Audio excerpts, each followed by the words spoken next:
പത്തരമാറ്റിൽ ഇനി വരാനിരിക്കുന്ന നല്ല രസകരമായിട്ടുള്ള ഒരു അടിപൊളി എപ്പിസോഡിൻ്റെ റിവ്യൂ ആണ് കേട്ടോ പറയുന്നത്. അങ്ങനെ ഒരു ദിവസം അനാമിക അവളുടെ അമ്മയോട് ഫോൺ വിളിച്ചു കൊണ്ട് നിൽക്കുകയാണ്. അനാമിക പറയുന്നുണ്ട്, എൻ്റെ പൊന്നമ്മേ, എന്നെ കൊണ്ടൊന്നും വയ്യ അവനെ സ്നേഹിക്കാൻ. അവൻ്റെ മനസ്സിൽ ഇപ്പോഴും ആ മൊട്ടച്ചിയാ. അവൻ്റെ പിന്നാലെ നടന്ന് സ്നേഹം പിടിച്ച് പറ്റാനൊന്നും എന്നെ കൊണ്ട് വയ്യ എന്നൊക്കെ പറയുന്നുണ്ട് കേട്ടോ. അപ്പോഴേക്കും മുത്തശ്ശനും മുത്തശ്ശിയും കൂടെ അങ്ങോട്ടേക്ക് വരുന്നുണ്ട്. അപ്പോൾ ഇവളുടെ പിന്നിൽ നിന്നും മുത്തശ്ശൻ ഇതൊക്കെ കേട്ടുകൊണ്ട് നിൽക്കുകയാണ് കേട്ടോ. തുടർന്ന് വീണ്ടും അനാമിക പറയാണ്, അടുക്കളയിലെ ജോലിയാണ്, എന്നെക്കൊണ്ട് അതൊന്നും പറ്റില്ലമ്മേ. ഇവിടെ എൻ്റെ അമ്മായിയമ്മ എന്ന് പറയുന്ന ഒരു സാധനം ഉണ്ടല്ലോ, അത് ചെയ്തോളും എല്ലാം. അവർക്ക് എന്നോട് ഭയങ്കര സ്നേഹ. ഞാനും അതുപോലെ അങ്ങ് കട്ടക്ക അഭിനയിച്ച് നിൽക്കുക. അതുകൊണ്ട് അവരെ എന്ത് വേണമെങ്കിലും ചെയ്തോളും. എനിക്കിഷ്ടമുള്ള ആഹാരങ്ങളൊക്കെ ഉണ്ടാക്കി തരും എന്ന് പറയുന്നുണ്ട് കേട്ടോ അനാമിക. എന്നിട്ട് അവൾ പറയാണ്, ആര്? ആ കിളവനും കിളവിയോ? രണ്ടെണ്ണവും മുറിയടച്ച് അവിടെ തന്നെ ഇരിപ്പുണ്ട്. അവർക്ക് ആഹാരം ഉണ്ടാക്കി കൊടുക്കാനൊന്നും എന്നെക്കൊണ്ട് വയ്യ.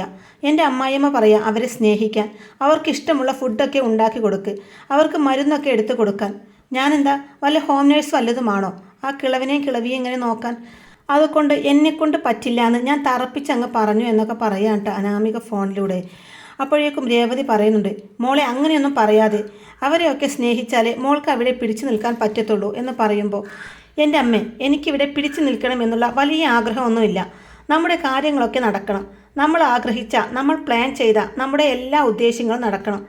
പിന്നെ അനിയെ എനിക്ക് കിട്ടിയില്ലെങ്കിലും എനിക്ക് ഒരു കുഴപ്പവുമില്ല. അവൻ എവിടെയെങ്കിലും പോട്ടെ, നമുക്ക് 3 പേർക്കും കൂടെ അവിടെ അടിച്ചു പൊളിച്ച് ജീവിക്കാം എന്നൊക്കെ അനാമിക ഫോണിലൂടെ അമ്മയോട് പറയുന്നത് ഞെട്ടലോടെ മുത്തശ്ശനും മുത്തശ്ശിയും കേട്ടുകൊണ്ട് നിൽക്കുകയാണ് കേട്ടോ. അവർ പരസ്പരം ഇങ്ങനെ മുഖത്തോട് മുഖം നോക്കുകയാണ്. രേവതി പറയുന്നുണ്ട്, മോളെ, അവരെ സ്നേഹിച്ച് കൂടെ നിർത്തിയാൽ മാത്രമേ നമ്മൾ ആഗ്രഹിച്ച പോലെ കാര്യങ്ങളൊക്കെ നടക്കത്തുള്ളൂ. അല്ലാതെ അടിയും വഴക്കും മാത്രം ഉണ്ടാക്കിയാൽ ഇതൊക്കെ നടക്കുന്നു തോന്നുന്നുണ്ടോ? അപ്പോൾ തിരിച്ച് അനാമിക പറയുന്നുണ്ട്, അമ്മേ, അതാ ഞാൻ പറഞ്ഞത്. ചെറിയ ഒരു ഇഷ്യൂ അങ്ങോട്ട് ഉണ്ടാക്കി വിട്ടാലുണ്ടല്ലോ, നമുക്ക് പിന്നെ ലക്കടിച്ചെന്ന് കരുതിയാൽ മതി. നമ്മൾ ടി വിക്കാരുടെ മുന്നിൽ ഒരു ഇൻ്റർവ്യൂ അങ്ങ് കൊടുത്താൽ മതി. എന്നെ ഇവിടെ ഇട്ട് കഷ്ടപ്പെടുത്താണെന്നും പീഡിപ്പിക്കുകയാണെന്നും പറഞ്ഞുകൊണ്ട് ഒരു ന്യൂസ് കൊടുത്താൽ ആ ന്യൂസ് അങ്ങ് ആളിക്കത്തും. ഇവിടെയുള്ളവർക്ക് പിന്നെ അഭിമാനത്തെക്കുറിച്ച് നല്ല പേടിയാണ്.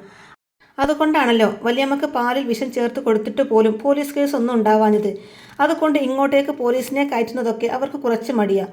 അതാണ് നമ്മൾ മുതലാക്കേണ്ടതും.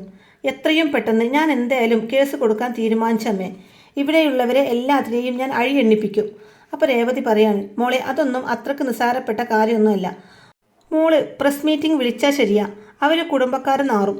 പക്ഷേ അവരെ കൊണ്ട് എണ്ണിപ്പിക്കാനൊന്നും നമ്മൾ കരുതണ്ട. അതിന് മാത്രമുള്ള തെളിവുകളൊക്കെ നമ്മുടെ അടുത്ത് വേണ്ടേ എന്ന് പറയുന്നുണ്ട് രേവതി. അമ്മേ, ഇപ്പോൾ തെളിവുകളുടെ ആവശ്യങ്ങളൊന്നുമില്ല. പെൺകുട്ടികൾ പറയുന്നതാണ് തെളിവ്. അമ്മായിയമ്മയെ കൊടുക്കാനൊന്നും നിൽക്കുന്നില്ല. എനിക്ക് ആ കിളവിനെയും ഒന്ന് കൊടുക്കണം.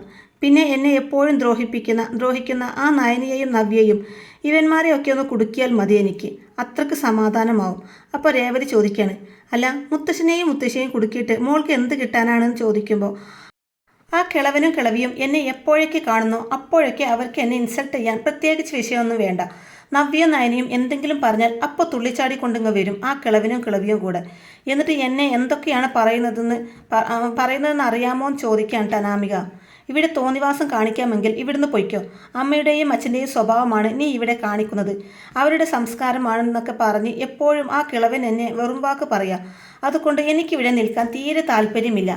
പിന്നെ നമ്മുടെ ഉദ്ദേശങ്ങളൊക്കെ നടക്കണമല്ലോ, അതുകൊണ്ട് മാത്രം കടിച്ചു പിടിച്ച് ഞാൻ ഇങ്ങനെ നിൽക്കുക. കുറച്ചും കൂടെ വൈകിയാൽ ഞാൻ വല്ലതുമൊക്കെ അവറ്റങ്ങളെ പറഞ്ഞു പോകുന്നു പറയുമ്പോൾ, അയ്യോ മോളെ, അങ്ങനെയൊന്നും എടുത്തു ചാടല്ലേ, അവരെയൊന്നും പറയല്ലേ. പല തവണയായി ഞാൻ കടിച്ചു പിടിച്ച് ക്ഷമിച്ചു നിൽക്കുന്നു. ഇന്നേ വരെയും ഇങ്ങനെയൊന്നും ആരുടെ മുമ്പിൽ ഞാൻ തല കുനിച്ച് നിന്നിട്ടില്ല. പക്ഷേങ്കിൽ ഇപ്പോൾ എനിക്കത് ചെയ്യേണ്ടി വന്നു, നമ്മുടെ ആവശ്യം നടക്കാൻ വേണ്ടിയിട്ട്. അപ്പോഴേക്കും മുത്തശ്ശൻ മുത്തശ്ശിയോട് ചോദിക്കുകയാണ്, അല്ല, ഈ കുട്ടി ആവശ്യം നടക്കണം എന്ന് ഇടയ്ക്കിടയ്ക്ക് പറയുന്നുണ്ടല്ലോ, എന്താ ആവശ്യമാണെന്ന് ചോദിക്കുമ്പോൾ, ആർക്കറിയാം, മിണ്ടാ നിൽക്ക്, കേൾക്കട്ടെ, അവളുടെ മനസ്സിലുള്ള ചെകുത്താൻ എത്രത്തോളമാണെന്ന് എല്ലാം പുറത്തേക്ക് വരട്ടെ എന്ന് പറയുന്നുണ്ട്.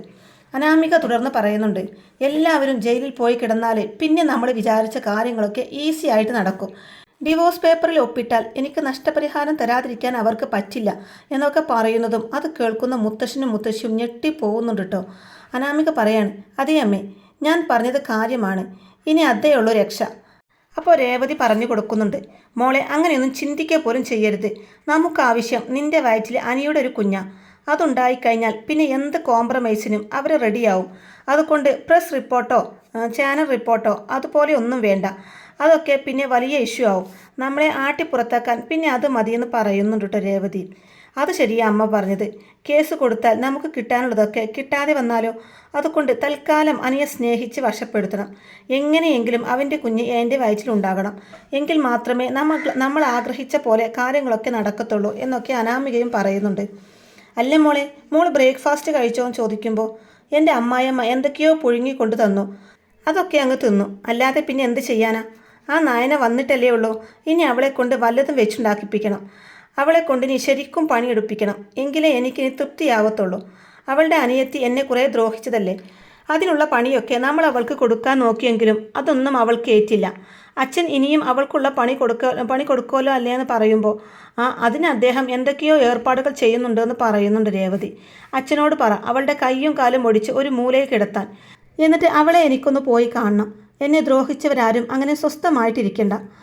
ആ നവ്യക്കിട്ടുള്ള പണി എന്തായാലും ഞാൻ തന്നെ കൊടുക്കുന്നുണ്ട്. അവൾ എൻ്റെ അടുത്ത് തന്നെയുണ്ടല്ലോ. അവൾ ആ കുഞ്ഞിനെ പ്രസവിക്കില്ല.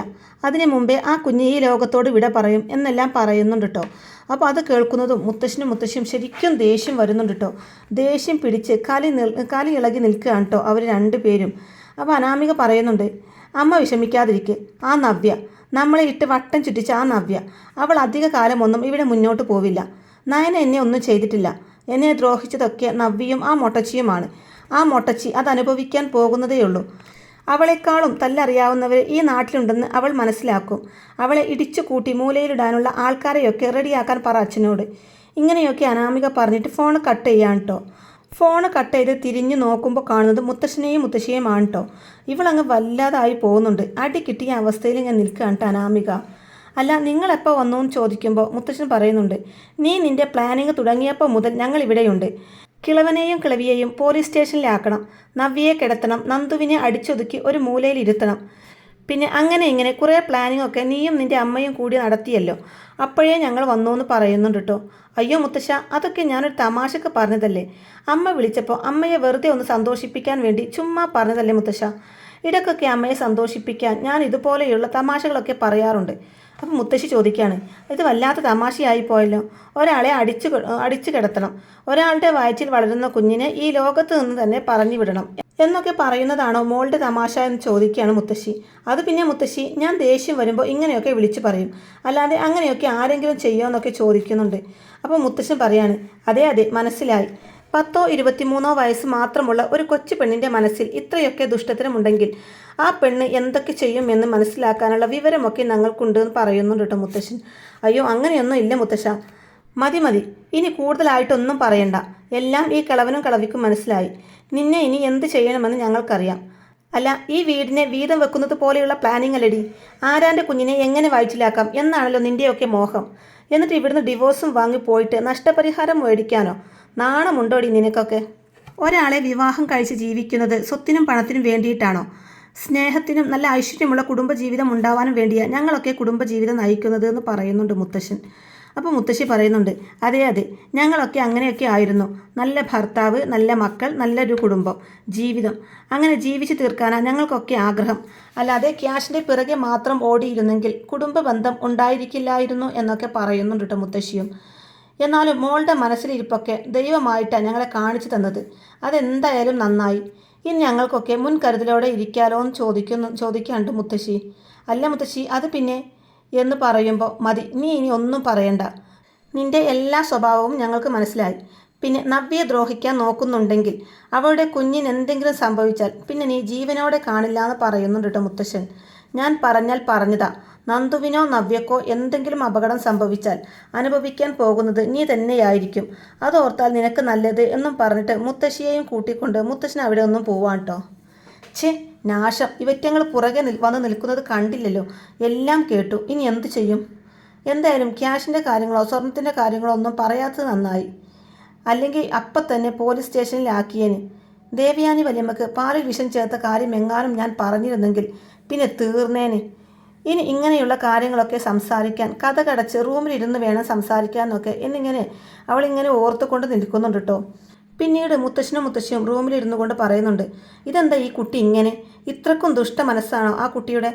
അപ്പോഴേക്കും മുത്തശ്ശൻ പറയാണ്, അതെ, എനിക്ക് ആദ്യമേ മനസ്സിലായിരുന്നു ഇവളുടെ മനസ്സിൽ വലിയൊരു ചെകുത്താൻ കൂടി കിടപ്പുണ്ടെന്ന്. അവളുടെ അച്ഛനും അമ്മയുമാണ് എല്ലാത്തിനും കാരണം. അവരെ പറഞ്ഞാൽ മതിയല്ലോ. മോള് എന്ത് തോന്നിവാസം കാണിച്ചാലും അവരതിന് കൂട്ടു നിൽക്കില്ലേ?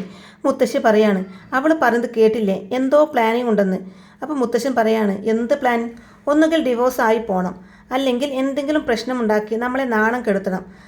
അങ്ങനെ ഈ തറവാട്ടിലെ പകുതി സ്വത്തുക്കൾ അടിച്ചു മാറ്റാം എന്നാണ് അവളുടെയും അച്ഛൻ്റെയും അമ്മയുടെയും ഒക്കെ തീരുമാനം. അത്രയുള്ളൂ കാര്യം. അതൊക്കെ എനിക്ക് നേരത്തെ മനസ്സിലായ കാര്യങ്ങളാണ്. ഇങ്ങോട്ട് വരട്ടെ സ്വത്തിന് വേണ്ടിയിട്ട്.